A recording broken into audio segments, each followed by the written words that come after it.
I do believe I'm in the right place at the right time because it feels like home, partly because of the warm, loving welcome that we've already received, that wonderful energy that you all put out, and partly because Texas is our home. Bill and I are both native Texans, so it's really wonderful to be here with you, and thank you for inviting us, and a special thanks to Robert and the board and to our friends Teresa and Lawrence Lee for making this possible for us to be with you today. It's a real gift to me to be able to share this time and space with all of you.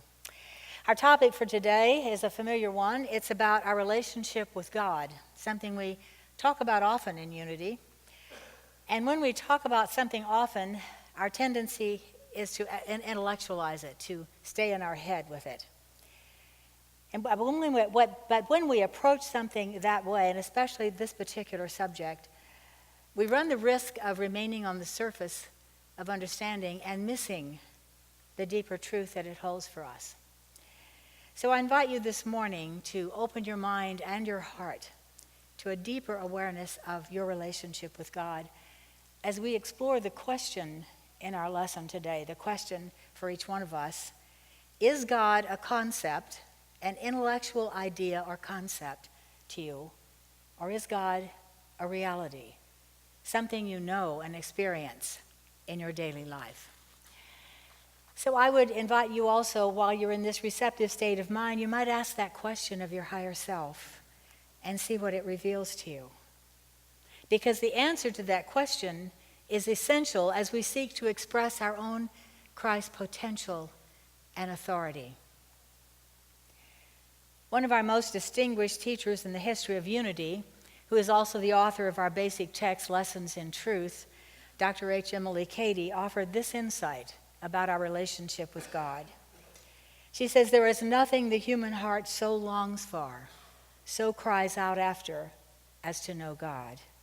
With a restlessness that is pitiful to see, people are ever shifting from one thing to another, always hoping to find rest and satisfaction in some anticipated accomplishment or possession. At the great heart of humanity, there is a deep and awful homesickness that has never been and can never be satisfied with anything less than a clear, vivid consciousness of the indwelling presence of God. In all ages, earnest men and women who have recognized this inner hunger as the heart's cry for God have left seeking after things and have sought by devoted worship and service to others to enter into this consciousness. But few have succeeded in reaching the promised place where their joy is full." Well, the promised place which Cady references is the joy of the Christ within. This is the joy that Jesus expressed to his disciples during their last meal together. Knowing that he would soon be leaving them to fulfill his own destiny and that they would be on their own, he did what any good teacher might do. He started reviewing all of the things he had been telling them, the lessons he had been teaching them. And in the Gospel of John, the 15th chapter, we find that after Jesus had gone over many of the lessons that he had shared with them previously, he explained his purpose in doing that. He said, "These things I have spoken to you, that my joy may be in you, and that your joy may be full." Another way of hearing that might be, "These spiritual principles that I have shared with you, I have told you about, so you may experience the same joy, the same fulfillment that I have in knowing my oneness with God." Words have different meanings in different cultures, and that changes over time as well. But we can be sure that the joy Jesus refers to is not the superficial smile or laughter that human beings often use to hide the tears we're shedding inside. Quite to the contrary, the joy of the Christ is a deep inner contentment and sense of well-being that comes from knowing God as a reality in our life. Dr. Cady's observation that few have experienced the joy of knowing God is important because she has captured something that I sense many may feel but hesitate to acknowledge or talk about, which is we don't know how to have a personal relationship with a God that is spirit. Now, if you've ever felt that way, or if you're feeling that way now, you may be sure you're not alone. Because for most of us to have a personal relationship with a God that is spirit requires a major shift in our understanding of God. Because most of us we're not born into unity, and so our introduction to God as spirit came later in our journey. But we all came into a culture and a world that believes in God. And if you grew up in this culture, you were most likely introduced to an anthropomorphic God, a God that has human characteristics and traits. Our introduction to God was the God of biblical history. That God was all-powerful. He was responsible for everything that happened. And anything that was not understood was assumed to be a manifestation of God's will or God's intervention in human affairs. That God is perceived to be male. He can be benevolent or angry and vindictive. Even so, it's much easier to bond or to feel we have a relationship with something we perceive to be like ourselves, even though that bond may be tenuous and outcomes uncertain. That God, the realm of that God, is somewhere beyond the heavens, separate and apart from us. Now, that was the God and the world that Jesus came into, but it was not the God or the world that he left us. Time, knowledge, and experience have changed our understanding of many things. Our world, we no longer believe it's flat. The universe, physical matter, the power of thought, and for some of us, it has changed our understanding and relationship with God. Even so, this concept that human beings exist separate from God and consequently one another remains an embedded belief for many, if not the majority of humankind. And it continues to have a significant influence in the world today. We see the dramatic and often horrendous effects we did just recently of that belief on a daily basis. Jesus came into a world of conflict, that he came in to change it, but not as the people expected, not through power or more outer conflict. He knew that real change begins within, in the minds and hearts of human beings. Jesus offered humanity a new and different understanding of God. You'll recall, he said, God is spirit. The Father and I are one. You and the Father are one. That spirit indwells each and every one of us. We are one with God and therefore with one another. And then he gave us the formula for how these relationships work. It came in the form of a new law, which he said supersedes all other laws. Now, what is he talking about? Well, to understand how radical that thinking was in those days, we have to remember the culture in which Jesus introduced this new law. This was a culture of laws, including the law of Moses, but many, many others that had been added to those laws along the way. Laws about just about everything, how to do just about everything, how to live your life in many ways. So the Jewish people were subject to all of those laws, accustomed to them, believed in them. But Jesus said there is only one law upon which all others depend. All the other laws, the laws and the prophets depend on these two, he said. It's one with two parts. You know them. The first is to love God. To love, to honor, to acknowledge, to become intimate with the divine within you. that Spirit of God that is within you, to know it, to give it priority in your life. And the second one is like it, to love and honor that same Spirit within your neighbor. In other words, to seek the same good for your neighbor that you seek for yourself, because you and your neighbor and God are one.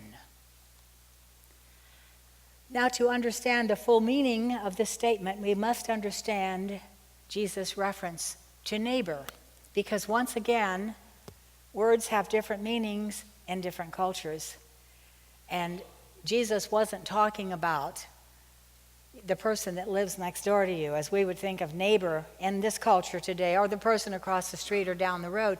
Jesus wasn't talking about that, because in the Aramaic language which he spoke, in which he delivered this message, the word neighbor means anyone you come in contact with.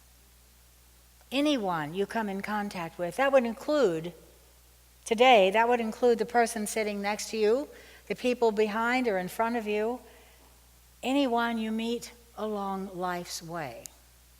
So in other words, our neighbor is any member of the human family. So with those instructions, Jesus showed us the way to know God as our reality. Now those words are pretty simple, aren't they? They're easy to understand intellectually. But apparently they're not so easy for human beings to put into practice. Walter Starkey, who is an author, mystic, fellow Texan, many of you may know him, happens also to be my personal friend and mentor, wrote an entire book about our relationship with God. In his book, It's All God, he says, without a doubt, at the birth of the Christ consciousness, a new kind of love was introduced to humankind, an all-inclusive, spontaneous, altruistic, universal love. Christ's love initiated a new dimension at the time it was introduced by Jesus. Like any seedling that matures and bears fruit, we are now, after 2,000 years of the growth process, at the ripening century of agape, universal love. The old love was the fruit of exclusion.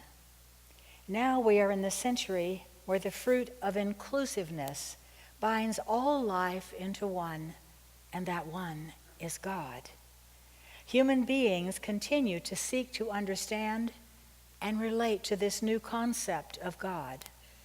But as long as God remains only a concept, you are still living in a consciousness of separation. In other words, as long as God remains an idea in our mind, something that's easy to talk about, and the heart isn't engaged, then we are still living in a consciousness of separation from God.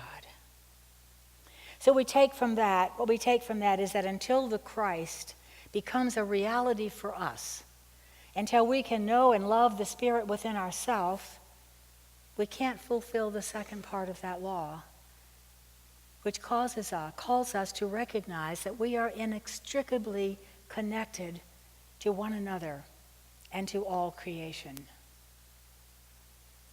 So how do we move? How do we move from this sense of separation from God and one another, those embedded beliefs, things that we were taught, to knowing God as a reality and living from that awareness?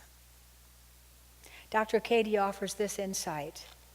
Beloved, that which you so earnestly desire will never be found by your seeking it through the mental side alone, any more than it has been found through the emotional side alone. Intuition and intellect are meant to travel together, with intuition always holding the reins to guide the intellect. If you have been thus far cultivating and enlarging only the mental side of truth, as probably is the case, in order to come into the fullness of understanding, you need to let the mental rest a while. Become like children, and learning how to be still, listen to that which the Father will say to you through the intuitional part of your being. The light that you so crave will come out of the deep silence and become manifest to you from within yourself, if you will but keep still and look for it from that source. And this is the conscious knowledge of an indwelling God which we so crave, and about which Paul wrote as the mystery that has been hidden throughout the ages and generations, Christ in you, the hope of glory. So we see that to live from a reality of God means we have some things to learn and some things to unlearn. So let's take a look. Let's kind of recap, go over what we've talked about so far. First, how do we do this? First, as Dr. Katie suggests, we can notice if we're expending a lot of mental activity and let it rest for a while. Cease trying to figure it all out, do it all yourself. We live in a culture that encourages that. We live in a culture that encourages independence and rugged individualism, which often leaves God out. In truth, we know that when we are aligned with our purpose and guided by Spirit, our work is effortless. I'm sure we've all experienced times when we really felt something was right to do. We felt guidance and we followed through on that, and things just fell into place effortlessly. So if you find that you're efforting a lot, ask yourself if you're on purpose and if all the efforting is supporting you spiritually. 2, for God to become a reality requires some time and attention. That's all it takes, time and attention. We must take time to sit in the silence, to feel the vibration of that presence within. Get familiar with what it feels like to be at home within your own soul, with your own Christ self. 3, to know God as our reality, we must open our hearts to a new understanding of love, a universal love that includes all of God, ourselves, our neighbors, and all creation. Jesus' teachings were inclusive. We cannot know God without caring about all of its members. 4, we get to know God by listening to that voice within, that still small voice, the voice of intuition. We get to know God when we ask for guidance and we act on that guidance and we trust that it will always lead us to our highest good. And the more we do that, the stronger it becomes. And pretty soon that is the light that lights our way. And finally, we get to know God by making a commitment to live mindfully. That is, to live in the present moment with an awareness of how we're showing up. Because the only time we can know God is in this present moment. We can't know God yesterday or tomorrow. It's only in this present moment. So take time to observe yourself and allow that Spirit within to guide your responses. And the final question, I guess, for us today is, how do we know when we're living from a reality of God? How do we know that? Well, you know you're living from a reality of God when it feels like the real you, when your heart is engaged, when the Christ is coming forth, when you feel a compassionate connection with everyone and everything. And that calls for us to love ourselves first, doesn't it?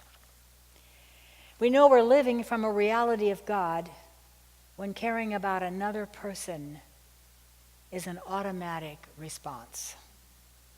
And I was privileged to witness this recently as I stood in the checkout line at the grocery store. The woman in front of me was next to check out, and there was a young woman in front of her who had finished checking out and was trying to pay for what she had in her basket.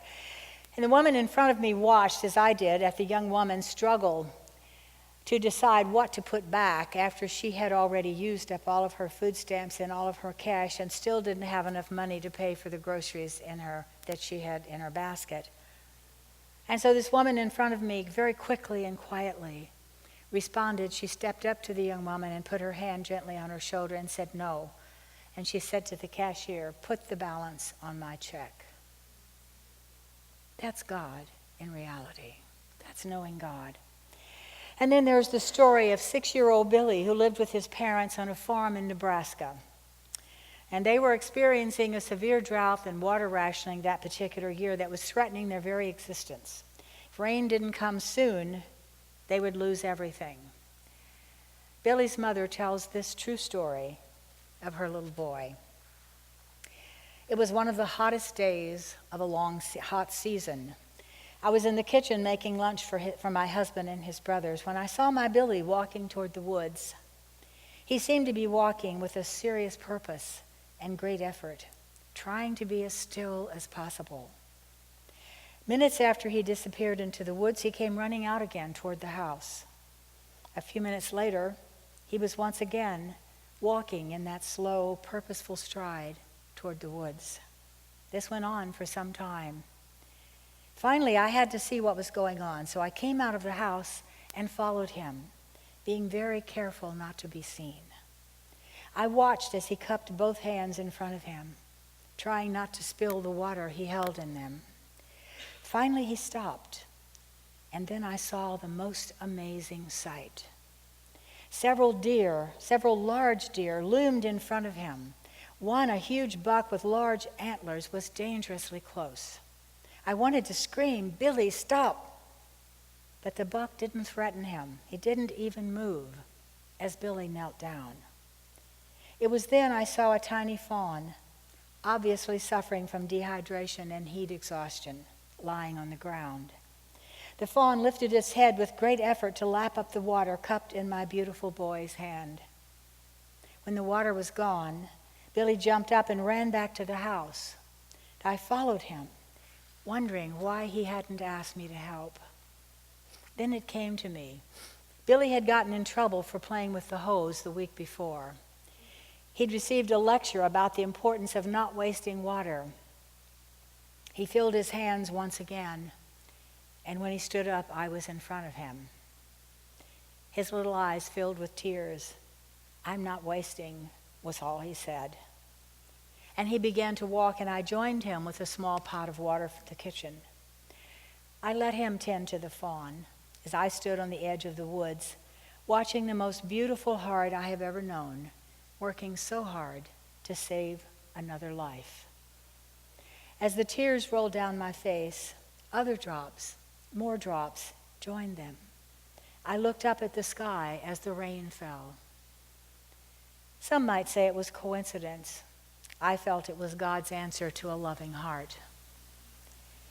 I don't know if anyone will read this, but I had to send it out in honor of my beautiful Billy, who was taken from us too soon, but not before showing me the true face of God.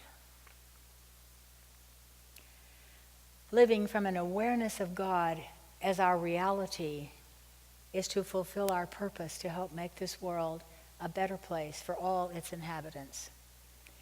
In truth, we cannot go through a single day without having an impact on the world around us. We know that everything we think and do sends out a vibration that affects everything else. So what we do makes a difference. And we have to decide what kind of difference we want to make. I think we would all agree we live in a troubled and complex world. None of us individually can solve its problems. But we also know that peace begins with each one of us. Healing begins in the heart of each one of us. And we can make a difference right where we are as individuals. And collectively, we can make a significant difference. Opportunities come to us every day to know and live these truths. And we in Unity who know these truths are called to do that.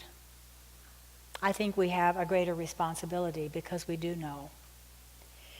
And when we answer that call, then we experience the full joy of the Christ.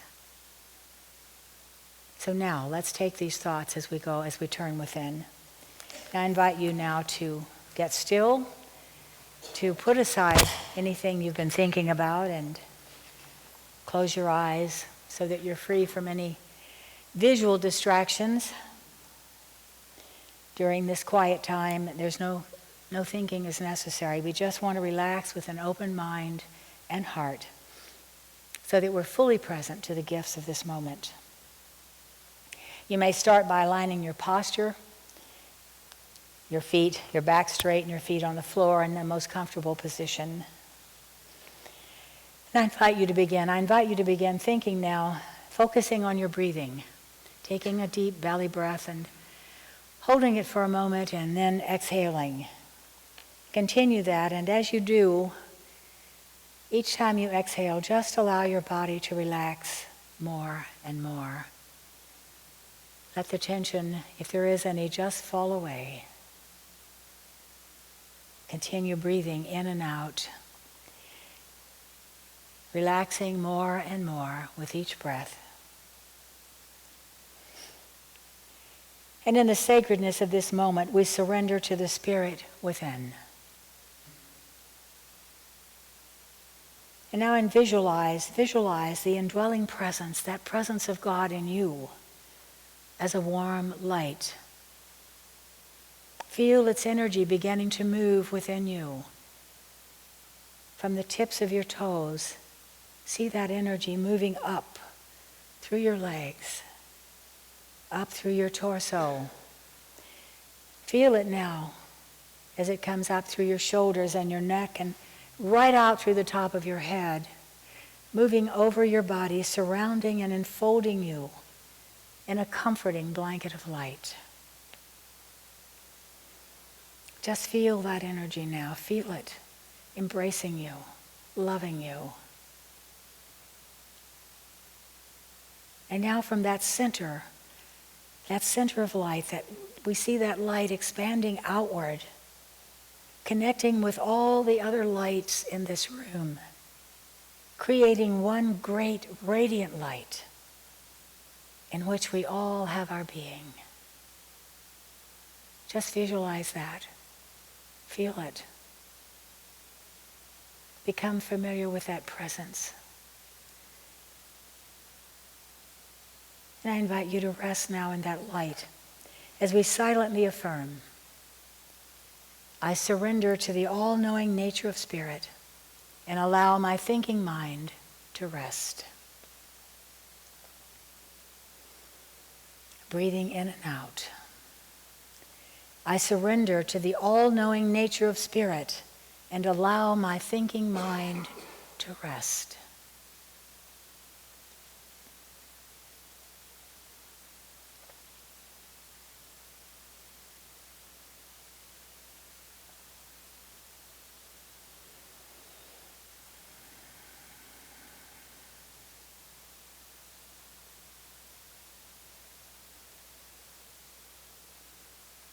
Resting in this light, I remember who I am and open my heart and soul to the reality and power of God in me.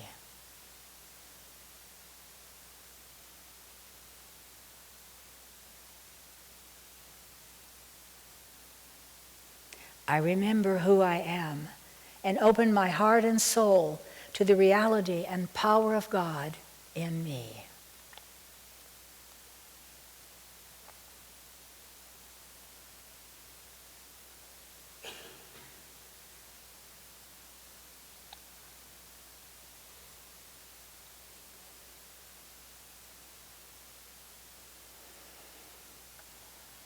In deep and abiding gratitude, I give thanks for the awareness of God in me as my truth, my strength, and my way.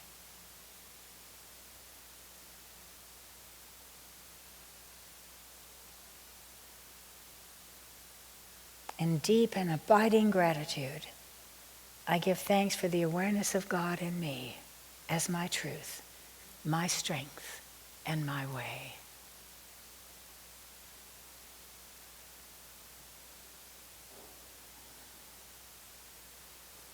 And now as we prepare to bring this time to a close, we give thanks for the gifts of this moment and celebrate the reality of God moving in and through each one of us and all of us collectively.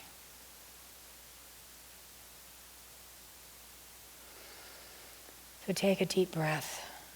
begin now to return in consciousness to this time and space. And when you're ready, open your eyes and give thanks. Thank you, God. Amen.